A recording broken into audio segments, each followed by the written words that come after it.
저는 모든 어쨌든 30대, 30대 중반 이상의 분들이 보톡스는 무조건 필수로 맞아야 된다고 생각을 해요. 딴 보톡스를 찾아서 이곳저곳 가서 맞지 않는 거를 보통 추천해드리고요.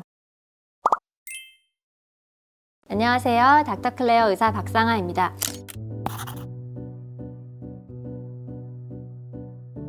실제로 저희 병원에서 과하게 되게 안 권해요. 왜냐면 그 상담 실장님이 안 계시다 보니까 제가 병원을 개원하고 나서 상담 실장님 굉장히 여러 분을 사실 고용을 했었는데 상담 실장님들도 굉장히 사실 실력이 뛰어난 분들도 많고 정말 공부를 많이 하시는 분들도 이제 많긴 한데 시술하는 그 의사만큼 시술 경과라든지 전후 사진이라든지 그런 거에 대해서 팔로우업을 꾸준하게 할 수 있는 분이 안 계시거든요. 결국에는 지금 상담 실장이 없이 지금 하고 있는 이유가 정말 필요한 거에 대해서 추천하기보다도 비싼 시술, 값비싼 시술을 좀 과하게 권하는 경향이 좀 있어서 저는 그냥 이거는 제가 상담을 하는 게 좋겠다라고 생각을 해서 의사가 직접 환자들을 이제 상담해주고 그걸 필요한 시술들을 추천해주는 이제 병원이 더 좋은 병원이라고 생각을 합니다. 그래서 저도 상담 실장이 없이 제가 직접 상담을 주로 하는 이제 병원으로 만들어가고 있습니다.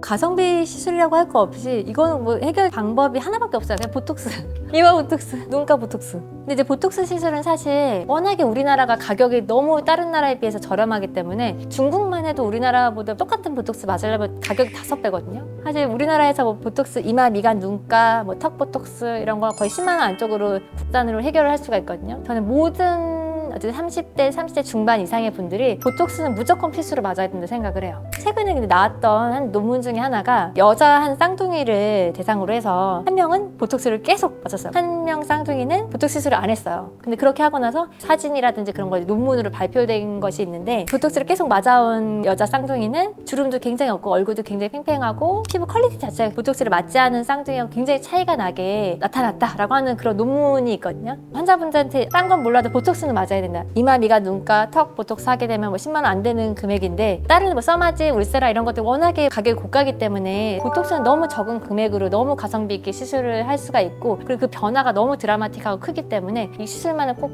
하시라고 환자분들한테도 말씀해드리고 주변 분들한테도 말씀해드리고 있어요.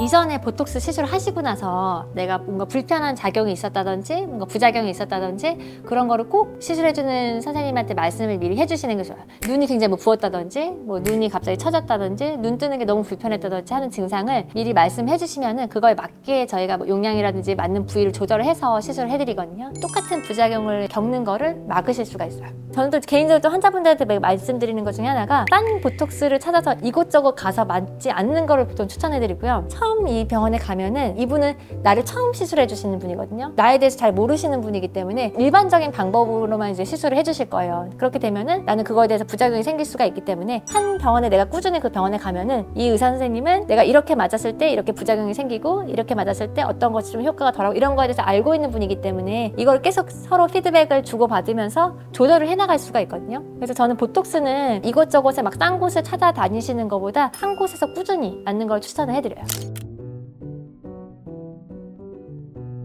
이전에 안검하수가 기본적으로 있는 분들은 약간 불편하실 수 있는데 눈이 약간 무거워지거나 실제로 막 눈 처지는 증상을 그게 막 평생 가는 게 아니고 이제 일시적인 거기 때문에 그것 때문에 사실 미간 보톡스를 안 맞는다 저는 그거는 좀 아닌 것 같고 근데 미간 보톡스는 안 맞으시게 되면 그 지금 생겨있는 주름이 점점 진해질 거예요. 나의 첫 인상 같은 거에도 영향을 줄 수가 있기 때문에 일단 미간 보톡스를 맞으실 때 나한테 그런 안검하수 증상이라든지 눈이 무거운 증상이 나타나지 않는 그런 용량과 그리고 시술 방법을 의사하고 잘 맞춰가면서 조절을 해나가시는 게 좋고 미간 보톡스는 맞고 나서 환자분들 보통 이제 미간 주름이 생기시는 분들은 대부분 이제 평생 이렇게 인상을 이렇게 쓰고 계시거나 아니면 뭔가 만성적인 통증이 있어서 계속 이제 잘 때 이렇게 인상 쓰고 계신 분들이 이제 많은데 주사하고 나서 이 부분에 갑자기 힘을 확 주시게 되면은 이 맞은 보톡스가 다른 곳으로 이동을 할 수가 있어요. 그래서 미간 보톡스는 맞고 나서 24시간 정도는 항상 미간 쪽에 의식적으로 힘을 주지 마세요라고 이제 말씀을 해드리는 편이에요. 요통이 있거나 통증이 있는 분들은 자면서 사실 인상을 쓰기 때문에 그런 것까지 조절할 수는 없지만 최대한 이제 의식이 내가 있는 한은 최대한 여기 힘을 안 주도록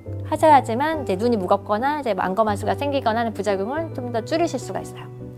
오늘은 이제 보톡스에 대해서 알아봤는데요. 보톡스 시술은 되게 간단한 것처럼 보이지만 생각보다 이제 시술자하고 환자분들이 여러 가지 피드백을 받아가면서 좀 조절해 나가야 되는 그런 시술 중에 한 가지이기 때문에 이곳저곳 다니시면서 시술 받기보다는 한 곳에 정착해서 시술을 받아보시는 것을 권장해 드립니다. 다음 영상에서는 조금 더 유익한 영상으로 찾아뵙겠습니다. 안녕.